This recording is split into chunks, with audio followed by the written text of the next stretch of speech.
basically dishonor have all these saints or something like that. Yeah. Talking about those that go into captivity shall go into captivity and blah blah blah. That's right. Okay, so we're meant to rejoice in those things, man. You're looking at us like we're evil men. But the scripture tells us to rejoice in those things, man, because our enemy is falling. Okay, so that just goes to show what spirit you're meant to be in, man. You guys ain't in the right spirit. Go. The righteous shall rejoice when he seeth the vengeance. He shall wash his feet in the blood of the wicked. Man, that's some graphic shit. Alright? So that a man shall say, verily there is a reward for the righteous. Verily he is a God that judgeth in the earth. Yeah, righteous judgment, man. And that's all the Lord is doing. He's bringing out righteous judgment because you fuckers are evil, man. Okay, so you got no one to blame. You got no cover to cover yourself with. It is what it is, man. You've been evil. The Lord's let you get away with it for a certain amount of time, but now it's time for the judgment to come down, and that is what we're warning you about and telling you about, man. Okay, it's not us bringing down the judgment. We're just simply telling you what the scriptures tell you, man. Okay, about you can't judge. You already been judged, man. That's beyond talking right now. Okay, it's not of our own opinion. We tell you what you're doing wrong according to the scriptures and the judgment for it. Okay? Go on. Psalms 149:3. It says, let them praise his name, and in the dance let them sing praises unto him with the timbrel and harp. For the Lord taketh pleasure in his people. His people. He will beautify the meek with salvation. His people are the meek. Okay. His people are the ones receiving salvation. So how does everyone like to squeeze themselves in that? And yes, God is a racist, because based on that merit, he is a racist. Because he is about his people. Okay? His people are going to be saved. Not other people, his people. Okay, yeah, so, yeah, Mosai is racist. Yes, Yahweh Shai is racist. We're all racist, man. Everybody on the fucking earth, man, is a racist. Everybody prefers their own people over any other people, man. They got a natural affection for their own people, man. That is just normal. That's why you don't like the foreigners coming in, because you're about your own jobs, your own people. Yeah. You don't want your daughter to, marry or get with some foreigner. Yeah. It's just a natural thing, man. And people acting like it don't fucking exist. Okay, you're just hypocrites, though, man. The Lord is about his own people, man, period, man. And, people should stop fucking arguing about that, because it's very evident, man. Okay, that's how the Most High set things up, man. Everybody's meant to be with their own people, man. Well, this is the thing, because we've been talking about inheritance and dominion, and how this, we're going to inherit, we're co-inheritors with you through Yahweh Shai, all right, to rule over you people and own you people. And the scripture says Jacob is the lot of his inheritance, man. Because the Lord divided and gave every man his lot. All right, you Elamites, so-called East Indians, you got that. Your part of the world from everybody. Everyone's got their own part of the world. The Lord just didn't give you the earth and say, yeah, do what you want. You tried to do that. The Lord separated you, man. Yeah. Okay, the Most High separated the people. The scripture tells you that, man. Confounded your language. And gave everybody their own language, their own plot of land to do whatever they did. Yes, they did trade between other nations, fair enough. But your land and your people were set in a certain place in the earth, man. And you're going to be put back there, man. Yeah, that's right. You're going to, afterwards. You're going to be correct. You're going to be in the mines for a long time. But you're going to go back to your lands, and you're going to prosper in your lands, man. Okay, you're going to live nice, cushy lives, man, compared to what you're living through now. Okay, and that's the point I'm making in this kingdom, in this video, man, is that this kingdom isn't doing anybody any good, man. Everybody on the planet should want this kingdom to end. Okay, because even though you got to go through punishment because what you've done, your iniquities, your sins, okay, your wickedness against Israel and the Heavenly Father, yeah, you got to go through that. But at the end of all that, man, you're going to live peacefully, man. Okay, everything is going to be okay as long as you're doing what you're supposed to be doing under the law. Okay, under this man's kingdom, there is no peace for nobody, man. There's no way you could hide. There's always one problem after another, man. If you can be minding your own business, but he's out there polluting your air and your water and your food. So how do you escape? You can't escape the wrath of Esau, man. He's too destructive, man. Okay, but at least in the kingdom of heaven, you know, under the rulership of Israel, in your lands, man, you gonna be alright where you are, man. You ain't gonna worry about fucking shit. And you know, anything that goes on will be judged righteously, man. Okay, you ain't got no guarantees with Esau. Like, almost he come see a problem, come in, destroy a man's land, and take his shit. Yeah. Oh, there's oil there. You know, it's any excuse, man. Esau fine to take. Okay, but in the kingdom, man, it ain't gonna be like that, man. Which we're gonna get into in a minute. We're gonna end it on that. You got something? No. Okay, continue reading that then. All right. It says, "Let the high praises of God be in their mouth, and the two-edged sword." Let's jump. We're gonna start from 5. It says, "Let the saints be joyful in glory. Let them sing aloud upon their beds. Let the high praises of God be in their mouth, and a two-edged sword in their hand, to execute vengeance upon the heathen." Okay, so there is a time we speak the judgment that's going to come upon you through the words of the Heavenly Father. Okay, but there's going to come a time where we're going to execute the judgment. Okay, we as the scripture tells you, from being fishers, being made into hunters. Okay, that's when we're going to execute judgment, man. Okay, so you know, I mean, you should worry about it now, but you won't really worry about it in that time. Okay, about what we're doing. Okay, going up. To execute vengeance upon the heathen, and punishments upon the people. Yep. To bind their kings with chains, and their nobles with fetters of iron. Okay, so we're putting you into slavery. Okay, and your peoples are gonna follow in suit, man. Those of you that survive. Okay. To execute upon them the judgment. What is it? The judgment. Yeah, the next word? Written. Written. It's written. What we're saying is nothing from what is written in the scriptures. It's already been decided. Anybody, and the scriptures is what is the measuring stick, man. You know, you say to somebody, "Oh, you shouldn't be doing that," and you know they buck up and that, and you say, "Well, you're gonna be destroyed if you don't do that," and he's acting like it's something that I'm just deciding, man. No, it's already written in the scriptures. You know, that's what you got to worry about. What's written in the scriptures, man. A man can say many things, man, but if he's convicting you with the scriptures, man, that's game over for you, man. You better change your ways. Almost like surely going to destroy you, man. And you walk away thinking, "Oh, you know, shit ain't gonna happen to me. I'm gonna continue doing my wickedness." And then, you know, that day comes, you know, and you get jacked up. Okay, what you got there? Yeah, this is Jeremiah 29:11. "For I know the thoughts that I think towards you," that's the Lord towards his elect, right? His servants.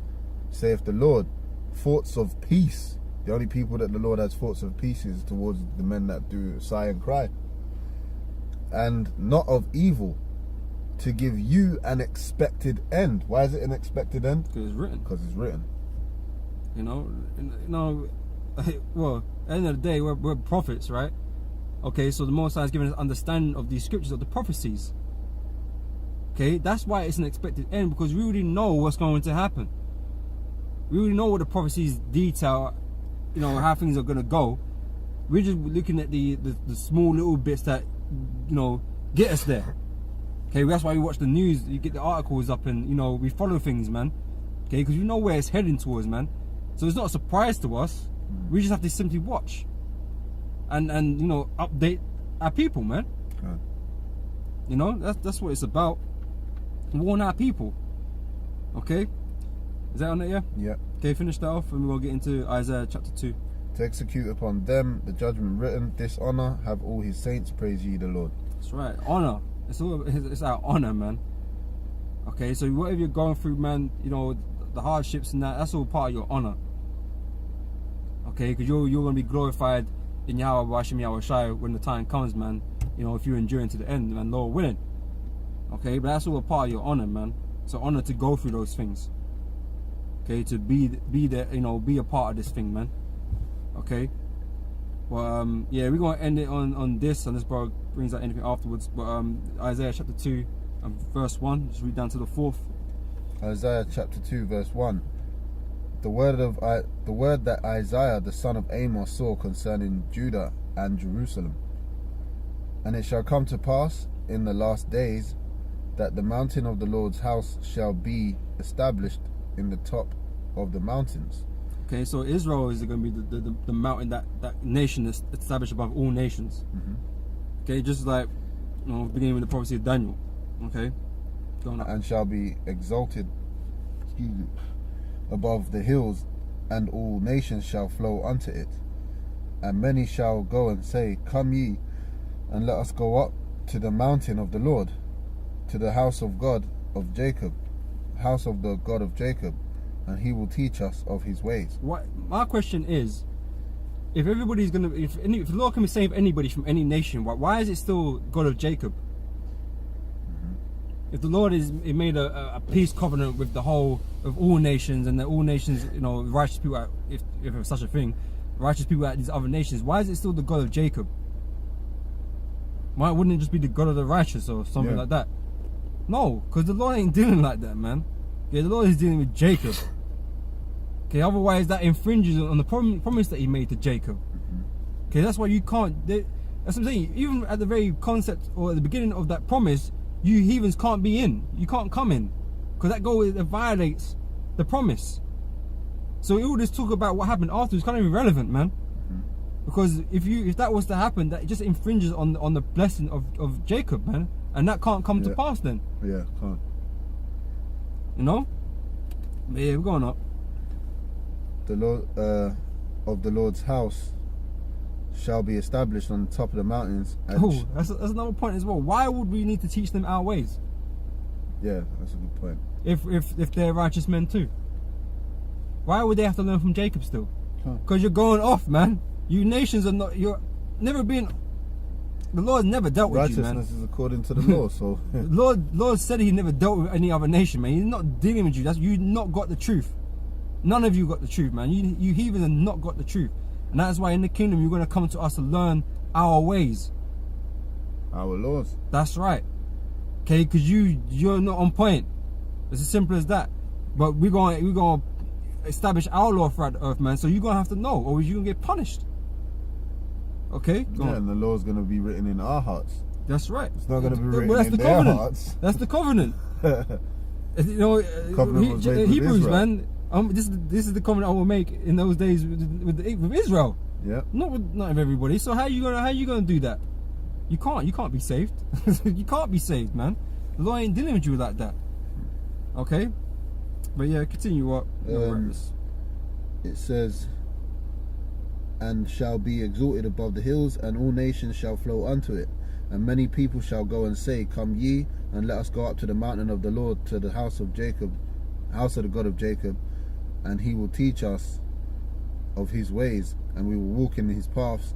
For out of Zion shall go forth the law and the word of the Lord from Jerusalem. I notice that you heathens, these other nations, don't do this beforehand, before the kingdom is here. Okay, because why? Because you can't be saved, man. The law is not good to you. The righteousness, learning from us is pointless. Because it's not in your spirit to do that. Okay, but this is my point. Is that if you really was righteous, man, you'd be wanting the end of this kingdom, and you'll be wanting to learn these things. But guess what? It's not set up for you to do that, man, because you're going to be punished with the kingdom, with this current kingdom. Okay, the only people who are going to get out of this is the Lord's elect. Okay, because they're the only ones that really want the end of this kingdom.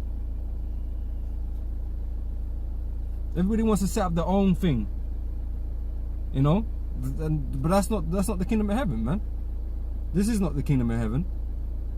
So there should be no way anybody wants this place to go on. Okay, but continue, Rob. It's verse 4. Actually, in fact, before we read verse 4, I wanted to read just a precept, Deuteronomy, because they're going to be coming to us for the laws, right? Well, going back all the way back into Deuteronomy 4 and 6, and start from 5.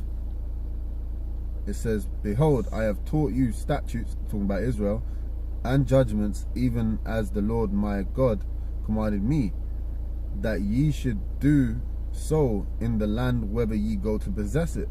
So we're going to rule the earth. Wherever we go, we're going to establish the law. Keep therefore and do them. So this ain't talking about everybody. this is your wisdom and your understanding in the sight of the nations. That's a division separate, which shall hear all these statutes and say, surely this great nation, Israel, is a wise and understanding people. Yep. For what nation is there so great, who hath God so nigh unto them? Because the Lord already revealed himself unto Israel, as the scriptures say, yeah. And it's going to be evident when you see the Lord's return, as the Lord our power is in all things that we call upon him for. And what nation is there so great, that have statutes and judgments so righteous as all this law, which is going to be written in our minds, like the brother said, Hebrews 8, which I set before you this day. So yeah, that's the point on that, man. Last verse in Isaiah 2 and 4. And he shall judge among the nations, and shall rebuke many people, and they shall beat their swords into plowshares, and their spears into pruning hooks. Nation shall not lift up sword against nation, neither shall they learn war anymore. That's right. Now, the whole idea of, you know, a better world is peace, right? You know, everyone agrees that, you know, the world should be at peace. There shouldn't be fucking shit going on all the damn time, right? But the only way you can do that is if the Lord is reigning. You're not gonna get that under the devil, man. Okay, this is Satan's kingdom. This is Esau's kingdom, the so-called white man's kingdom, man.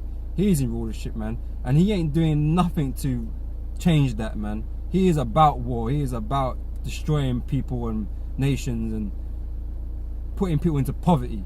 He is about that. Okay, that's how he stays afloat.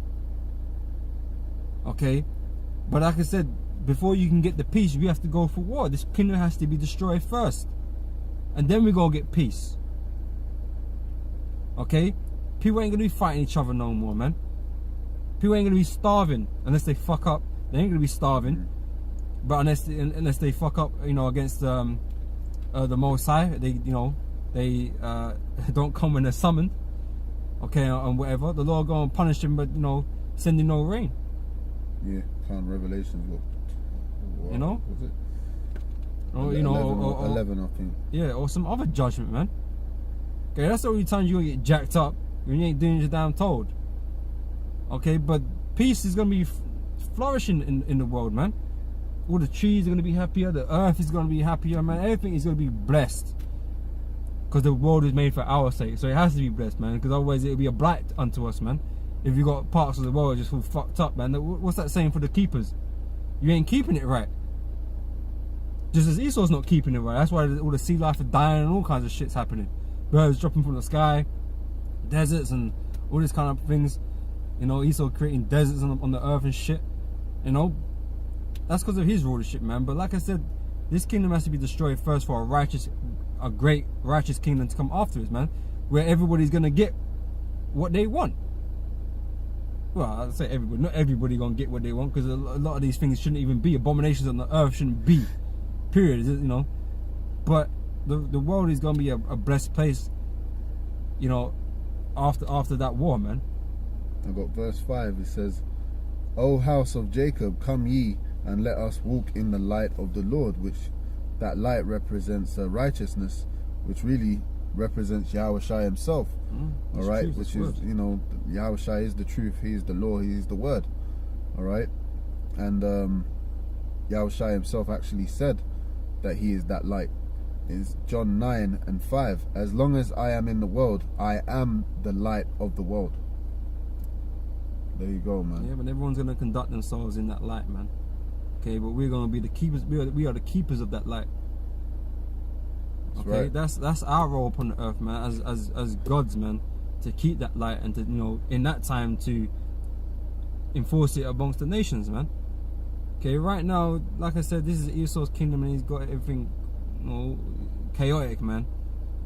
Okay, ain't nothing right about this place, man. So, you know, we're all too happy to see it go.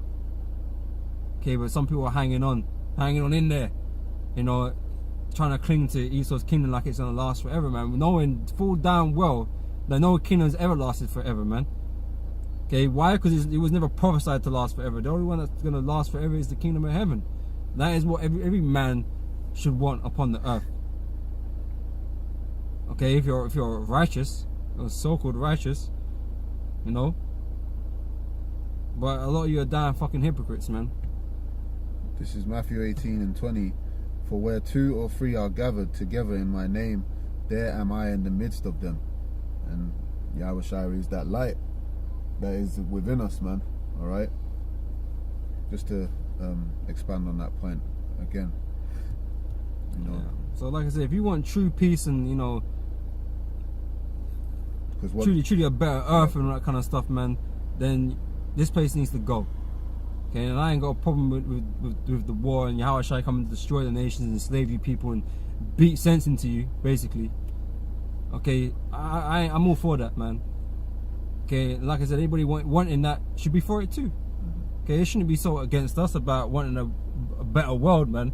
Who don't want a better world, man? That's maybe something we got in common, man. But a better world doesn't include abominations and wicked laws and all this kind of stuff, man. That's all gonna get X'd out, man. Because we're gonna conduct ourselves by the law of Yahweh Hashem Yahweh Shai, okay, which is that righteous law, man. So yeah, fuck this place, man. Okay, this is all gonna come tumbling down real soon, man. Okay, and you can watch it happen, man. You're gonna see us on the highways and the hedges until hell breaks loose, man. So, you know, with that, yeah, I was just gonna add one little last thing, just to expand upon that light, man. You know, Yahweh Shai is that light, and he's not here physically, but he is the word, okay? But then he's here with us spiritually, but then physically he's gonna return, man, and you're gonna see the light himself. All right, but yeah, man, spiritually Yahweh Shai is the word, and you know that's when the scriptures talks about light. It's talking about Yahweh Shai. All right, in those particular verses that we read. So anyway, yeah. That. So like I said, all this place, man, it's gone. Okay, so until next time, I'll say shalom. All praises, honor, and glory to Yahweh Hashem Yahweh Shai. We'll catch you brothers on the next video. Until next time, shalom. Shalom.